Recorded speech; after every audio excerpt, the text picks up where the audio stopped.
नमस्कार, स्वागत है आप सबका हमारे खास कार्यक्रम में। मैं हूं कवींद्र और आज बात योग की। कल यानी 21 जून को दुनिया भर में अंतर्राष्ट्रीय योग दिवस मनाया जाएगा। 11 दिसंबर 2014 को संयुक्त राष्ट्र ने 21 जून को अंतर्राष्ट्रीय योग दिवस के तौर पर मनाने का ऐलान किया था और ऐसा माना जाता है कि जब से सभ्यता शुरू हुई है तभी से योग हो रहा है। योग के विज्ञान की उत्पत्ति हजारों साल पहले हुई थी। पहले धर्मों या फिर आस्था के जन्म लेने से पहले भी योग के बारे में बातें सामने आती हैं। योग विद्या में शिव को पहले योगी या फिर आदि गुरु के तौर पर भी माना जाता है। योग करते हुए पितरों के साथ सिंधु सरस्वती घाटी सभ्यता के अनेक जीवाश्म अवशेष और मोहरें भारत में योग की मौजूदगी का प्रमाण देती हैं। वैदिक काल के दौरान सूर्य को सबसे अधिक महत्व दिया जाता था और हो सकता है कि इस प्रभाव के चलते ही आगे चलकर सूर्य नमस्कार की प्रथा का भी आविष्कार हुआ हो। प्राणायाम दैनिक संस्कार का हिस्सा था और समर्पण के लिए ये किया जाता था और आज के दौर में आमतौर पर योग को स्वास्थ्य और फिटनेस के लिए एक थेरेपी के तौर पर, एक व्यायाम की पद्धति के तौर पर अपनाया जाता है। हालांकि शारीरिक और मानसिक स्वास्थ्य योग के स्वाभाविक परिणाम है या फिर मैं कहूँ कि लक्ष्य है, लेकिन योग का लक्ष्य इससे कहीं ज़्यादा बताया जाता है और धीरे धीरे दुनिया में अब योग का प्रचलन तेजी के साथ बढ़ा है। तो आज बात इसी योग की और समझे कि किस तरीके से योग का फैलाव दुनिया में हुआ है और कैसे दुनिया के तमाम देश भारत की इस योग संस्कृति को अपनाते हुए आगे बढ़ रहे हैं और किस तरीके से उसके फायदे उन्हें मिल रहे हैं। हमारे साथ चार खास मेहमान हैं। डॉक्टर राघवेंद्र राव हैं, director central council of research in yoga naturopathy, आपका स्वागत है। हमारे साथ आचार्य प्रतिष्ठा हैं, योग गुरु, आपका स्वागत है।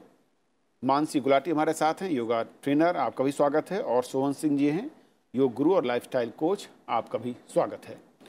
शुरुआत डॉक्टर राघवेंद्र राव मैं आपसे करना चाहूँगा कि अगर योग के बारे में समझें, क्योंकि पौराणिक काल से ही और मैं कहूँ कि करीब 5000 साल पहले से इसके प्रमाण मिलते हैं, लेकिन इसका फैलाव, इसकी जो स्वीकारता है वो किस तरीके से नज़र आती है पिछले 10, 20, 50 वर्षों में और दुनिया भर में अब इसे किस थेरेपी के तौर पर लोग अपनाते हुए नजर आते हैं? योग जो है, जो इसकी विशेषता है, जो जो हमारे जो परंपरागत में रहा हुआ है, योग एक चिकित्सा जैसा एक रूप में उन्होंने 1960 के आसपास से बहुत सारा संशोधन उसके ऊपर हुआ है और योग से सेहत के लिए किस तरह का लाभ होता है, लोग किस तरह के लाभ उठा सकते हैं, वो सब बहुत सारी जानकारी लोगों को मिलना शुरू हुआ है रिसर्च के तौर पर। उसके साथ जो आप जो आप देखने को मिल रहा है अभी, योग is not only for fitness की चीज के लिए योग नहीं हम लोग उपयोग करते हैं, लेकिन फिटनेस के साथ हम मन को शांत करने के लिए, स्ट्रेस को कम करने के लिए भी हम योग यूज कर रहे हैं। और लोगों को भी ये चीज भी मालूम है कि जब योग रोज करते हैं तो उनका सेहत भी बढ़ती है। उसके साथ भी जो जो रोग होता है, जैसे कि डायबिटीज हो, जहाँ पे ब्लड ग्लूकोज की कंट्रोल होना चाहिए, या हाइपरटेंशन हो जहाँ की ब्लड प्रेशर का कंट्रोल होना चाहिए, ये सब संतुलित में आ जाता है जब हम रोज योग करेंगे और जीवन में योग अपनाएंगे। तो ये तो नहीं बात नहीं है, लेकिन ये अभी पूरे विश्व को भी पता चल रहा है कि संशोधन की मामले से कि योग एक एविडेंस बेस्ड मेडिसिन है। आजकल की जो लोग बोल रहे हैं ना, योग ऐसे कर सकते हैं, तो योग से पूरा जो भी है डिसीजेस मिट नहीं सकता। हाँ, पूरा बहुत सारे डिसीजेस है जो मिट नहीं सकता, जैसे कि डायबिटीज हो या कैंसर हो, वो सब है, लेकिन वो सब काबू में आ सकता है, वो कंट्रोल में आ सकता है योग के माध्यम से। तो मैं ये बोलना चाहूंगा कि आज बहुत सारा रिसर्च हुआ है और विश्व भर में और खासकर भारत में भी बहुत सारा रिसर्च हो रहा है। और 2019 के 14 के बाद अब इंटरनेशनल डे ऑफ योगा जब घोषित किया गया था, उसके बाद तो 58% से ज्यादातर रिसर्च पब्लिकेशंस योगा में देखने को मिला है और इससे इसकी एविडेंस ही ज्यादा बढ़ती है और इस एविडेंस, बढ़ती हुई एविडेंस को लेकर हम योगा को बहुत सारे चिकित्सा के रूप में हम उसको यूज कर रहे हैं। ओके डॉक्टर राघवेंद्र, मैं इसके अलग अलग इस्तेमाल, उसके लाभ और खासतौर पर मेडिकल फील्ड पर भी बात करूंगा, उससे पहले इसकी किस तरीके से व्यापकता है, जो मैं कहूँ कि दायरा है, मैं उस पर समझना चाह रहा था। मानसी हमारे साथ है। मानसी, अगर हम योग को देखें क्योंकि हम अगर पिछले 2 या 3 दशक पहले ही जाते हैं, लौटते हैं, तो दुनिया भर में इसको लेकर इतना क्रेज नहीं था, मैं कहूँ, और ख़ास से ख़ास स्वीकारता में, एक्सेप्टेंस जब कहूँ दुनिया भर में, वो नहीं थी। कहा जाता है कि दुनिया के तमाम देश साइंटिफिक तरीके से हर चीज़ को जब उसका परीक्षण करते हैं उसके बाद उसको अपनाते हैं। क्या यूएन के स्टैंप लगने के बाद इसकी स्वीकारता ज़्यादा बढ़ी, या धीरे धीरे इसके फायदे जब लोगों को पता चले उसके चलते अब ये जो है दायरा इसका बढ़ता जा रहा है? बिल्कुल बढ़ गया। अभी हम पिछले साल ही देखें तो 120 कंट्री में योग कराया गया, इस बार 170 कंट्री में योग कराया जा रहा है, तो बिल्कुल बढ़ गए। अवेयरनेस बहुत हुई है, हमारे प्रधानमंत्री जी ने बहुत अवेयरनेस क्रिएट करी है, और योग ज़रूरी है, हम सबके लिए ज़रूरी है। योग सिर्फ आसन नहीं है, आसन करना बहुत ज़रूरी है, बॉडी को डिसिप्लिन में रखना बहुत ज़रूरी है, ताकि आप जो भी डिजीज़ है उनसे दूर रह सके, अपने आप को निरोग और स्वस्थ रख सके। तो इसका अवेयरनेस बहुत ही बड़ा है। लेकिन जिस तरीके से हर साल, या मैं कहूँ दुनिया भर के तमाम देश और हर उम्र के लोग इसको अपनाते जा रहे हैं, क्या फीचर है? क्या बीमारियों से लड़ने की ताकत के तौर पर देखते हैं, या मानसिक मैं कहूँ कि शांति के तौर पर देखते हैं, या फिर कुछ और चीज़ें हैं? जी बिल्कुल, वही मैं बोल रही हूँ। योग सिर्फ आसन नहीं होता, आसन से भी एक बॉडी को डिसिप्लिन में रखने की प्रक्रिया है, आपकी बॉडी को डिसिप्लिन में रखती है, आपको बीमारियों से दूर रखती है। योग सिर्फ मंत्र को जपना नहीं होता है, मंत्र को भी बोलना बहुत ज़रूरी है, साउंड मेडिटेशन जिसको हम बोलते हैं, ताकि आपका माइंड पूरी तरह डिसिप्लिन रहे। बॉडी और माइंड को डिसिप्लिन में रखना बहुत ज़रूरी है। मेरे हिसाब से योग साधना है, कंसंट्रेशन है, कोई भी कर्म करो, पूरा करो, उसे ही योग बोलते हैं।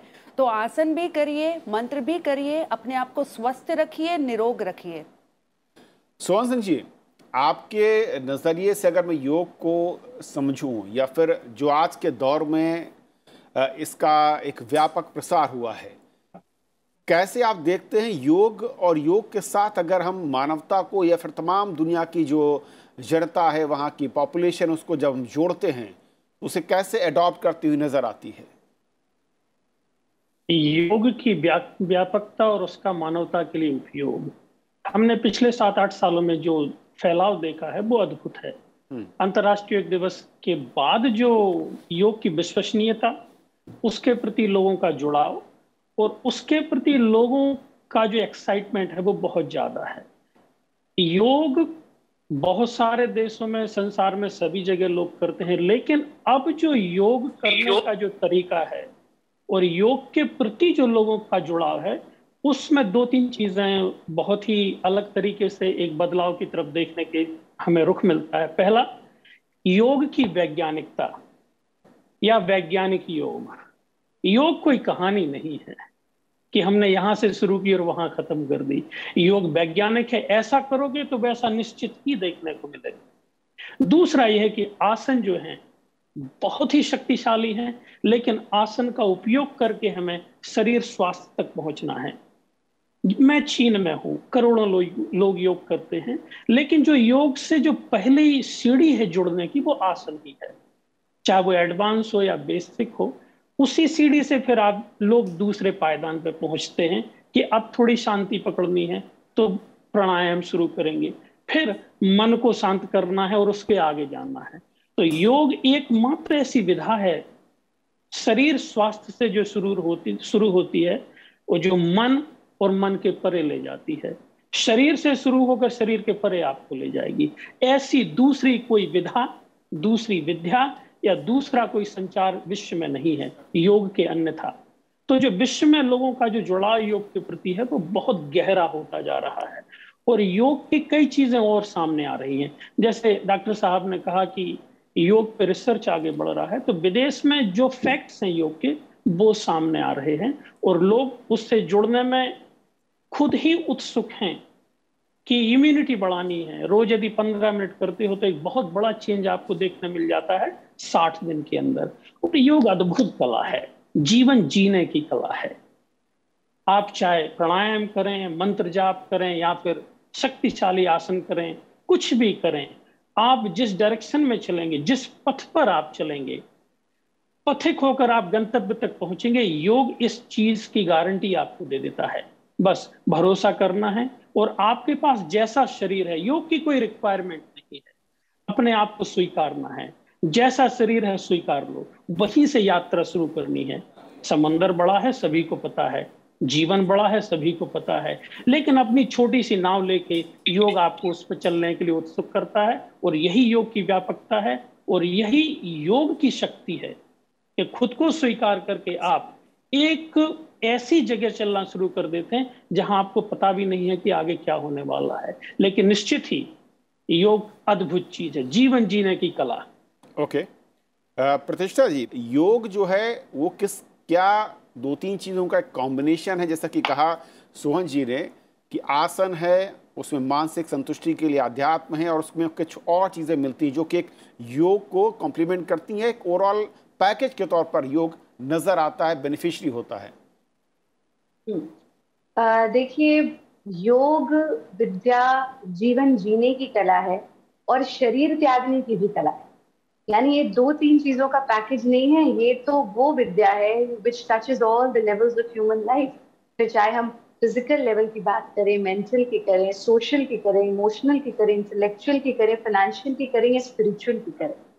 और ये सौभाग्य की बात है कि योगी लोग तो कंदराओं में वर्षों वर्षों से कार्य कर रहे थे, साधना कर रहे थे। हमारे वंदनीय गुरुदेव स्वामी भारत भूषण जी, जिन्हें योग के क्षेत्र में प्रथम पद्मश्री से सम्मानित योगी हुए बैक इन 1991। लेकिन किसी भी विधा को रिकॉग्निशन सत्ता दिलाती है, और आज सत्ता में ऐसे लोग बैठे हैं जो जानते हैं कि yoga can be a tool of soft diplomacy. I have served my country as a senior diplomat as well. Yoga can be a tool of overall wellness.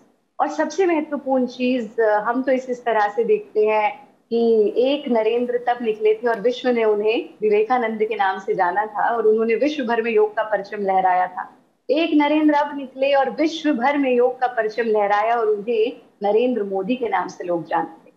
योग विद्या, जीवन में कोई ऐसा नहीं है जो दुखी होना चाहता है, हर कोई सुखी होना चाहता है। और योग सुख तो देता ही देता है, सुख के आगे आनंद भी देता है। कहा भी गया, दुख त्रय निवृत्ति स्वरूप आनंद वाप्तिश्च, दुखों से निवृत्ति ही योग है। फिर चाहे आप तन के धरातल पर आरंभ कर रहे हैं, मन के धरातल पर आरंभ कर रहे हैं, लेकिन जैसा कि WHO की डेफिनेशन है हेल्थ की, क्या कि wellness at the level of body, mind and soul. और योग ही वो विज्ञान है जो बॉडी, माइंड और सोल तीनों की वेलनेस आपको प्रदान करता है। शारीरिक रोगों का दूर होना तो होगा ही होगा, और कितने ऐसे मोक्षायतन इज अमंग दोज इंस्टीट्यूट्स जो अनुसंधान केंद्र भी है, इस पे रिसर्चेस हुई है कई। और योग से रोग तो मुक्त होंगे ही होंगे, आपके शोक भी मुक्त होंगे, आप तन मन और आत्मा के धरातल पर स्वस्थ रहते हैं। और आज जहां पूरा विश्व बाहें फैला करके योग को अपना रहा है, मुझे लगता है भारतीयों का एक दायित्व बनता है, क्योंकि आपके DNA में योग है और आपने पूरे विश्व को योग दिया है, कि हम योग को मात्र अपनाए नहीं, योगमय जीवन जिए। कैसा कि खावत पीवत सोवत जागत नेको बिसर नहीं जाए। हमारा खाना पीना, सोना बैठना उठना, हर चीज योगमय होनी चाहिए। योग के भीतर जहाँ यम नियम आसन प्राणायाम प्रत्याहार धारणा ध्यान समाधि है, तो वहीं योग के अंतर्गत आहार भी है, निद्रा भी है, और त्रयम एकत्र संयमः की थ्योरी भी है। तो योग एक ऐसी विद्या जिसमें हींग लगे न फिटकरी, रंग चोखा ही चोखा। तो इसमें सिर्फ आप प्राप्त ही करेंगे, और ये प्राप्ति यदि आपको मिल रही है तो उसका आनंद हमें अवश्य लेना चाहिए। ओके डॉक्टर राघवेंद्र जी, अब मैं आता हूँ जो आप कह रहे थे कि साइंटिफिक इसकी अप्रोच की, और साथ ही साथ क्योंकि आज के दौर में मानसिक तौर पर और शारीरिक तौर पर जो मानवता वो काफ़ी ज़्यादा परेशान नज़र आती, बहुत सारे देशों में अलग अलग तरीके की बीमारियाँ या फिर मैं कहूँ मानसिक तौर पर दिक्कतें चल रही हैं। क्या सबसे ज़्यादा जो इस वक्त लगता है कि योग के प्रति आकर्षण का मैं कहूँ कि कारण भी होता है, वो कुछ ऐसी बीमारियाँ कॉमन हैं जिसके लिए लोग योग की शरण में आ रहे हैं, और उसके रिजल्ट किस तरीके से हैं? देखिए, बहुत सारे बीमारियां जो है वो हमारे काबू में नहीं आता। फॉर एग्जांपल की बात है कि डायबिटीज, तो लोग जब डायबिटीज डायग्नोज हो जाते हैं तो दवाएं लेने शुरू करते हैं, उनकी HbA1c मॉनिटर करते हैं, ग्लूकोज की मॉनिटर करते हैं। 1 वर्ष 2 वर्ष चला, उसके बाद वो यही देख पाते हैं कि दवाई के बाद भी ग्लूकोज बढ़ रहा है और काबू में नहीं आ रहा है।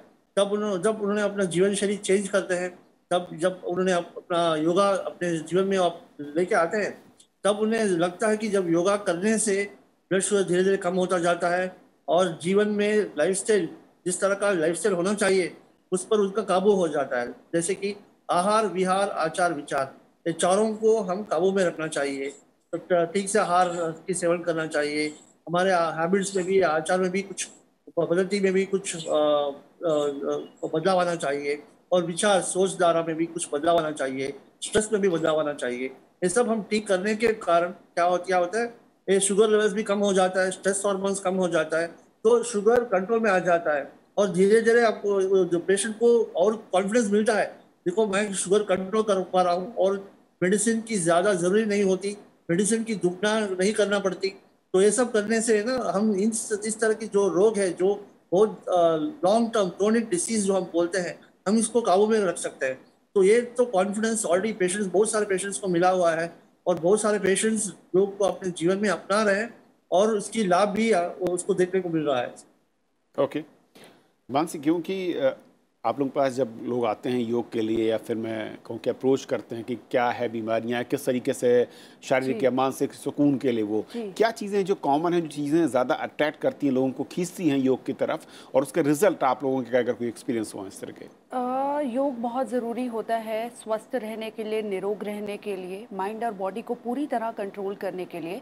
कोविड के बाद तो ज़्यादा लोग योग लोगों ने ज़्यादा योग शुरू कर दिया, प्राणायाम शुरू कर दिया है। एंड मैं आपको ये अश्योर कर सकती हूँ, क्योंकि मैं खुद बहुत छोटी थी तब से मैंने योग शुरू किया है, तो 110% योग के बहुत अच्छे बेनिफिट्स हैं, क्योंकि आपके माइंड और बॉडी को कंट्रोल रखने के लिए बहुत ज़रूरी है योग।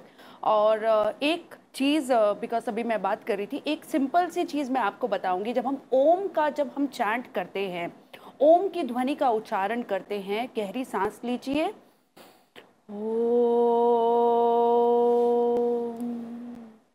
आ ऊ मा, इन 3 शब्दों से हम ओम का उच्चारण करते हैं। इन तीनों शब्दों में हम अपनी टंग को यूज़ नहीं करते हैं। आ 50%, ऊ 30%, रेस्ट मा 20%। आप ओम का भी उच्चारण करेंगे, आप सब चीज़ों से, सारे दुखों से, हर चीज़ों से निजात पाएंगे। तो योग करते रहिए और हमेशा निरोग रहिए। स्वर्ण सिंह जी, अब जो मानसी बता रही है, मैं कहूँ कि अगर इस तरह की बहुत सारी चीज़ें जो छोटे छोटे, मैं कहूँ कि पार्ट हैं योग के, जैसा कि आपने कहा, क्या साइंटिफिक इसकी अप्रोच नज़र आती है बॉडी के साथ, साथ ही साथ मैं कहूँ कि दिमाग के साथ, और ओवरऑल अगर मैं पूरे की पूरे एक किसी शख्स, इंसान की एक पूरी ओवरऑल बॉडी और उनके दिमाग की बात करूँ तो? योग पूर्ण रूपेण वैज्ञानिक है, और कोई भी इसे करना शुरू करे, प्राणायाम से शुरू करे, आसन से शुरू करे, मंत्र चांटिंग से शुरू करे, ओम चांटिंग से शुरू करे, रेगुलर जो प्रैक्टिस है उससे 45 दिन के अंदर एक फर्क समझ में आ जाता है।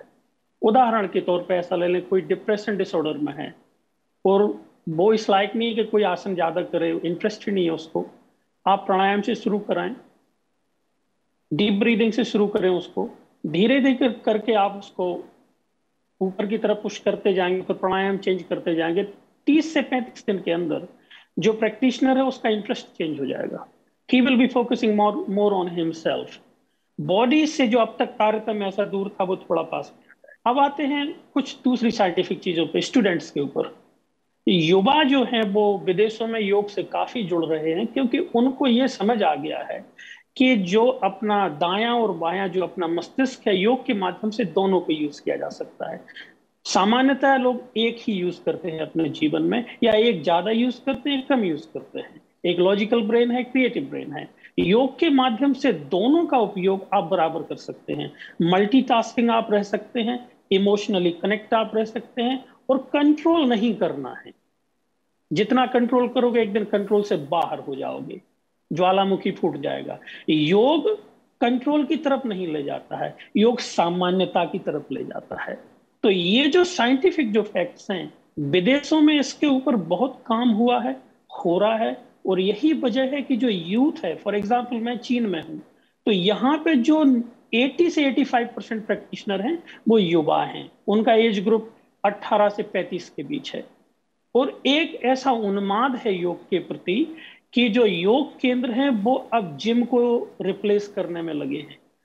योग केंद्र के अंदर जिम नहीं मिलेगा, लेकिन हर जिम के अंदर योग करने के लिए एक जगह है, एक कमरा है।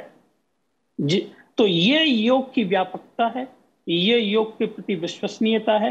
जैसा कि अभी बताया गया है कि योग दिवस के माध्यम से जो एक बहुत बड़ा बदलाव आया है विश्व में, ये उसके उदाहरण हैं जो डेली तौर पर मैं देखता हूं कि जो जिमिंग कल्चर है वो योग कल्चर से रिप्लेस हो जाएगा और आने वाले 10 साल में हम और आप इसे होते देखेंगे। और यही मेरी एक संभावना भारत के प्रति भी है कि अपने देश में अपना युवा योग से जुड़े, क्योंकि योग वैज्ञानिक है, व्यापक है और हम शरीर मन हर चीज के लिए उपयोगी है, आनंद की कला है, जान के कहता हूं। सोहन जी, एक चीज़ लेकिन और, जब किसी भी चीज़ का बहुत ज़्यादा प्रसार होता है और उसकी तरफ लोग अट्रैक्ट होते हैं, जैसे आपने यूथ की बात की, क्योंकि यूथ ये वाकई फैक्ट है कि दुनिया भर में तेज़ी के साथ जो यंग जनरेशन है वो बहुत तेज़ी के साथ योग की तरफ आगे बढ़ रही है।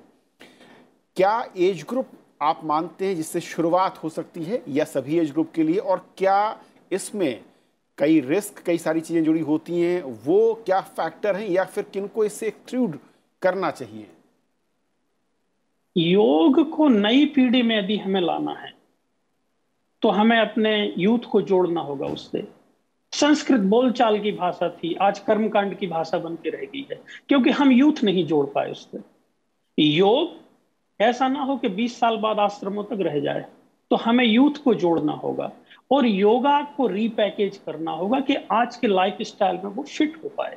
जैसे यहाँ पे जो मेरा काम है, योगा फॉर किड्स, बच्चों के लिए योग, डॉक्टर्स के लिए योग, आईटी प्रोफेशनल्स के लिए योग, और योग का जो ड्यूरेशन है 15 मिनट आपके पास है, उसके लिए कस्टमाइज पैकेज है कि आप 15 मिनट कर सकें। तो इस हिसाब से योग की जो है वो हमारी अगली पीढ़ी में जाएगा और युवा जुड़ेगा और धीरे धीरे उसकी व्यापकता हमेशा बनी रहेगी। और ऐसा कभी नहीं होगा कि योग ज्यादा पॉपुलर हो जाएगा तो नुकसान होगा। हजारों सालों से चला आ रहा है और हजारों साल तक जाएगा। हम और आप मिलकर योगदान करेंगे और योग की ध्वजा और पराकाष्ठा को हमेशा ऊंचा रखेंगे। ओके प्रतिष्ठा जी, क्योंकि कोई भी चीज़ जो है, और ख़ासतौर पर योग की जब हम बात करते हैं, जो कि एक पैकेज है, मैं कहूँ कि आसन और बहुत सारी चीज़ों को मिलाकर, जैसे कि आप तमाम पैनलिस्ट ने बताया है, किसी एज ग्रुप से लेकर, या फिर ये एक्सक्लूड है, किसी भी एज ग्रुप का कोई भी शख्स इसमें शामिल हो सकता है, और कुछ ऐसी क्रियाएं या फिर सभी क्रियाएं सभी के लिए हैं, या युवाओं के लिए खासतौर पर कुछ स्पेशल चीज़ें होती हैं, या बुजुर्गों के लिए कुछ अलग चीज़ें होती हैं? जी देखिए, बिल्कुल आपके दो प्रश्न हैं। एक ये कि किस आयु से हमें आरंभ करना चाहिए, तो मैं तो कहती हूँ गर्भावस्था से, यानी बच्चे जो है वो संस्कार में योग लेकर के आए। अक्सर हमसे पूछते हैं, आचार्य जी बच्चों को किस उम्र से शुरू कराएं? या हम लंदन में थे तो हमसे पूछा गया, Acharya ji at what age you started learning yoga? I said when I was in the womb of my mother. तो हमें संस्कार में योग मिले, और उसके लिए बहुत महत्वपूर्ण है कि माताएं योग की शिक्षा ग्रहण करें। दूसरी चीज, क्या हर आयु वर्ग के लिए योगाभ्यास भिन्न है? निश्चित रूप से भिन्न है। जैसे आपके कुछ एट द काउंटर मेडिसिन होती है ना, ऐसे कुछ अभ्यास तो हो गए जो जनरल है, जो हर कोई कर सकता है, जिन्हें हम कहते हैं निरापद क्रियाएं, जो नो साइड इफेक्ट प्रैक्टिसेस। लेकिन ये बिल्कुल सत्य है कि अगर कोई किसी को बैक पेन की प्रॉब्लम भी है और उसको एस्थमा की प्रॉब्लम भी है, हम उसको चेस्ट एक्सपेंशन प्रैक्टिसेस तो करा रहे हैं, लेकिन we have to be very careful कि कहीं वो एक्सट्रीम बैकवर्ड बेंडिंग करके अपनी कमर को ना तोड़ ले। और इसीलिए कहा गया, देखा देखी साधे योग, छींचे काया बाढ़े रोग। देखा देखी नहीं करना चाहिए। कैसे करना चाहिए? गुरुपदिष्ट मार्गेण योग में समभ्यसेत, गुरु के प्रत्यक्ष मार्गदर्शन में ही योग की शिक्षा ली जानी चाहिए। और विशेष रूप से इस महामारी के काल में हम सब ने देखा, आपको ये जानकर हर्ष होगा कि मोक्षायतन योग संस्थान ऐसा पहला योग इंस्टीट्यूट बना जिसने मानवता के कल्याण के लिए कोविड मैनेजमेंट योग प्रोटोकॉल दिया, मैनेजमेंट एंड प्रिवेंशन, और हमने मिलियंस ऑफ पेशेंट्स को वर्ल्ड वाइड किया। और बार बार जो ये बात आती है, क्या योग वैज्ञानिक है? मैं कहती हूँ योग से बड़ा कोई विज्ञान ही नहीं है। जितने भी योग टीचर्स हैं, चाहे वो MA करके आ रहे हैं, चाहे वो QCI करके आ रहे हैं, चाहे वो गुरु शिष्य परंपरा से सीख करके आ रहे हैं, सब एनाटॉमी पढ़कर आते हैं। और अगर एनाटॉमी नहीं पढ़ी है तो ये बहुत दुर्भाग्य की बात है कि नहीं पढ़ी है, क्योंकि ये हमारे करिकुलम का पार्ट होता है। शरीर के विज्ञान को समझते हैं, मन के विज्ञान को समझते हैं, प्राण के विज्ञान को समझते हैं, और फिर आप गुरु बनते हैं। जी बहुत बहुत शुक्रिया आप तमाम पैनलिस्ट का हमारे साथ जुड़ने के लिए और हमारे दर्शकों को समझाने के लिए कि असल में योग है क्या, इसका असर क्या है और किस तरीके से इसका फैलाव दुनिया भर में बढ़ रहा है। आज फिलहाल इतना ही। नमस्कार।